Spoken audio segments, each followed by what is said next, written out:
నా ఆధ్యాత్మిక ప్రయాణాల్లో మరొక మైలురాయి. హైదరాబాద్ నుంచి సలేశ్వరానికి నా సొంత ద్విచక్ర వాహనంలో నేను, నా యొక్క సహోదరుడు కలిసి బయలుదేరాము.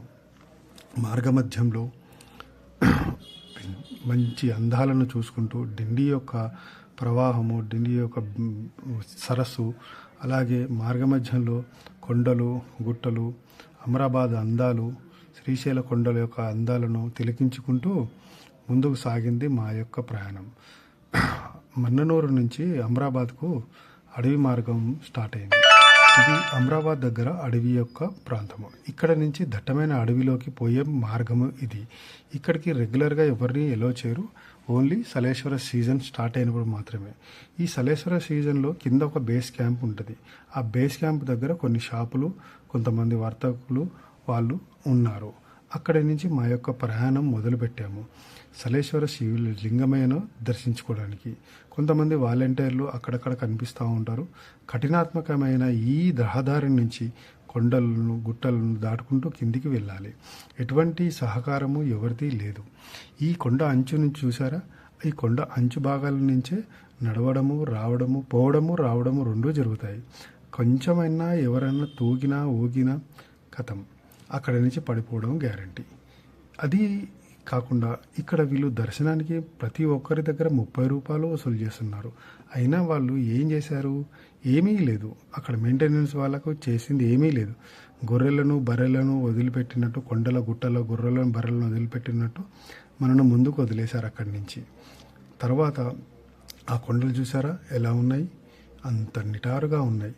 అక్కడ తాగడానికి నీళ్ళు కూడా లేవు. ఆ కొండల నుంచి వచ్చుచున్న జల్లులను పట్టుకొని పాపం అతను చూడండి ఎలా తాగుతున్నాడు. అదనమాట పరిస్థితి.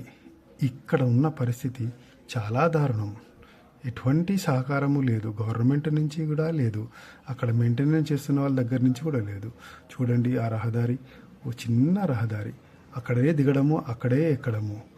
కొంచెమన్నా ఎవరికైనా తగిలినా, కాలు జారినా కింద లోయలో పడిపోవడమే అంతే. శివయ్యను చూడ్డానికి కాదు, శివయ్యలో ఐక్యమైపోవడమే. అదేనమాట. ఆడవాళ్ళైనా మగవాళ్ళైనా ఒకే దారిలో పైకి ఎక్కడము, కిందికి దిగడము జరుగుతుంది. ఇలాంటి పరిస్థితులు వేల మంది సంఖ్యలో వచ్చారు. ఒకరు కాదు, ఇద్దరు కాదు, 1000 మంది వచ్చారు. ఆ 1000 మందికి క్యూ లైన్లు లేదు, సహకారం లేదు, మంచినీటి వ్యవస్థ లేదు, ఏమీ లేదు. అక్కడ వాలంటీర్లు ఉన్నారు. వాలంటీర్లు లక్షల మంది వచ్చినప్పుడు 1000 మంది అయినా వాలంటీర్లు ఉండాలి అట్లీస్ట్.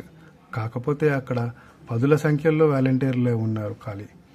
వేళ్ళ మీద మనం లెక్క పెట్టవచ్చు, 10ల మీద వాలంటీర్లు, కానీ లక్షల్లో జనాలు.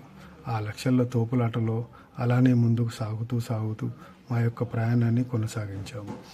ఆఖరికి ఎట్టకేలకు శివయ్య దర్శనానికి చివరి మలుపులోకి వచ్చాము. ఆ చివరి మలుపు కూడా ఎలా ఉంటుంది అంటే, ఆ కైలాసం వాసుడు కళ్ళ ముందే కనిపించినట్టే ఉంటుంది. అందమైన అందాలు. అదిగో లింగమయ్య దర్శనం. అద్భుతం, మహాద్భుతం. హర హర మహదేవ శంభో శంకర. ఇది లింగమయ్య, సలేశ్వర లింగమయ్య. హర హర మహదేవ్. ఆ పొన్నమి వెన్నెలలో ఆ దర్శన భాగ్యం కలిగినందుకు ఆ సలేశ్వర లింగమయ్యకు దండాలు, కోటి దండాలు, శతకోటి దండాలు అయ్యా నీకు. హర హర మహాదేవ. వస్తాం, మళ్ళీ వస్తాం లింగమయ్య అంటూ మా యొక్క ప్రయాణాన్ని ఇంతటితో ముగించి మేము తిరుగు ప్రయాణానికి బయలుదేరాము. తిరుగు ప్రయాణంలో పైకి వచ్చిన తర్వాత అక్కడ అన్నదాతలు భోజనాలు పెట్టారు. వాళ్ళకు శతకోటి వందనాలు. వాళ్ళ యొక్క మెయింటెనెన్స్ అంత అడవిలో అయినా కానీ వాళ్ళు అన్నదానం చేశారు. వాళ్ళ యొక్క భక్తి భావాలకు ఎంతో రుణపడి ఉన్నాము. మేము తిరుగు ప్రయాణంలో ఉన్నప్పుడు కూడా ఎంతో మంది భక్తులు రోడ్లపై వాళ్ళ వాహనాలతో వేచి ఉన్నారు. వీళ్ళ దర్శనం శివయ్య అతి త్వరలో కలిగించాలని కోరుకుంటున్నాం.